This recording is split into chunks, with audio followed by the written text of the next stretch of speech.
Hello મિત્રો, જય દ્વારકાધીશ. કેમ છો? મજામાં? સવારમાં ગુડ મોર્નિંગ મિત્રો. અને મિત્રો મારા ન્યૂ બ્લોગમાં તમારું સ્વાગત છે મિત્રો. અને આજે આપણે વાત કરીશું તો મિત્રો આજ રાતે આપણે લગભગ 3:30 વાગે મિત્રો વાવાઝોડાના લઈને આપણે ઘણું બધું નુકસાન થયું છે, તમે જોઈ રહ્યા છો.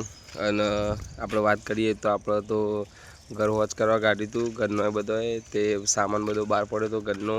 અને મિત્રો તમે જોઈ રહ્યા છો સામાન બધો પડતો રાતોરાત અંદર લઈ લીધો છે ઘરમાં. અને રાતે લગભગ 3-4 વાગે બધું ધરામ કરી નાખ્યું બરાબર. અને મિત્રો વાવાઝોડામાં વાત કરીએ તો પવન એટલી સ્પીડે આવી રહ્યો હતો તે તમે જોઈ રહ્યા છો. આજુબાજુના ઝાડ એટલે કે ઝાડની ડાળખીઓ તૂટી ગઈ છે, તમે જોઈ રહ્યા છો. હું તમને બતાવું. જો મિત્રો આ સુંદર મજાની અમારા ઘરના આગળ બક્કા લીમડી હતી, બક્કા લીમડી એકદમ ભાઈ જઈ છે, તમે જોઈ રહ્યા છો. મિત્રો આપણે ભેંસો બાંધીએ છીએ ત્યાં મસ્ત મજાનો એક ઘોડો કરતા હતા, ઘોડાનો વાયર પર તૂટી ગયો છે પવનના લીધે. હું તમને બતાવીશ વિડીયોમાં. તમે જોઈ રહ્યા છો જો આ વાયર છે લાઇટનો, પણ પવનના કારણે તૂટી ગયો છે મિત્રો. હવે આને વોચ કરવું પડશે બરાબર. આ પવનના લીધે આટલું નુકસાન થયું છે મિત્રો વાવાઝોડું એક્ઝેક્ટ કેટલા વાગે ચાલુ થયું એ તો મને નથી ખબર મિત્રો. મને તો રાતનો અંદાજ જોઈને એવું લાગતું હતું કે 3 વાગે ચાલુ થયું હતું, પણ એક્ઝેક્ટ મમ્મીને ઊભા થયા હતા એટલે મમ્મીને ખબર હતી. બોલો મમ્મી. 4 વાગે આવ્યું તો 5 વાગ્યા સુધી બરાબર. નુકસાન શું થયું? આપણે આલે બી પાઈ જાય. આગળ વિડીયો મેં બતાવી મિત્રો લેવડી એના નેચે મમ્મી ઊંઘતો હતો એટલે બાજરી મિત્રો પાઈથી નમી જાય એટલે આપણે વાડીએ જઈને તમને બાજરી બતાવીશું. બાજરીમાં શું નુકસાન થયું છે મિત્રો. કાલ આપણે બાજરી પાઈ હતી અને પવનના લીધે મિત્રો બધી નમી જશે એટલે હું તમને બતાવીશ.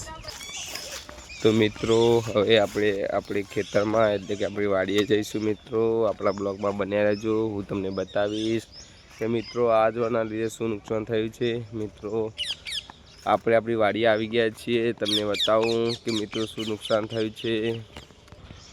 તો મિત્રો આપણે કાલ બાજરીમાં પાણી વાળ્યું હતું બરાબર. અને આજ રાતે વાવાઝોડું આવ્યું તે તમે જોઈ રહ્યા છો. બાજરી ઊભી હતી, ઊંઘાડી દીધી, તમે જોઈશો.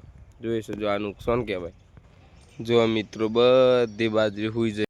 મિત્રો તમને વિડીયોમાં હું બતાવી રહ્યો છું કે તમે જોઈ રહ્યા છો આ બાજરી બધી હુઈ જાય છે બરાબર. મિત્રો આ છે વાવાઝોડાનું નુકસાન. આગળના ખેતરમાં એંડા વાયા છે, એંડામાં પણ શું નુકસાન થયું છે એ હું તમને બતાવીશ મારા બ્લોગની અંદર. મિત્રો આ છે અમારા ભાઈની બાજરી, એ પણ હુઈ જાય છે. તમે જોઈ શકો છો કે વાવાઝોડાના લીધે કેટલું નુકસાન થયું છે ખેતીમાં. અને આ ખેતરના માલિક આવી રહ્યા છે પાછળ, તમે જોઈ રહ્યા છો. ઓમનું નુકસાન થયું છે મિત્રો. ઘણી બધી સ્પીડે વાયરો આવી રહ્યો છે. તો જો તમે જોઈ શકો છો ગામડાની અંદર આ વૃક્ષો પણ ઉખડીને નીચે પડી ગયા છે. મિત્રો તમે જોઈ રહ્યા છો આ લીમડી પણ ભાગી ગઈ છે.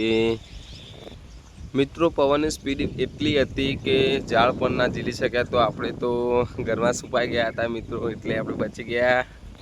પણ મિત્રો પવનની સ્પીડ બહુ જ હતી, એના લીધે આ નુકસાન થયું છે. મિત્રો સારું કર્યું અમને કે બોરા ભરી લીધા દૂરના, અને રાતે દૂર ઉડવાનું જ હતું મિત્રો બરાબર.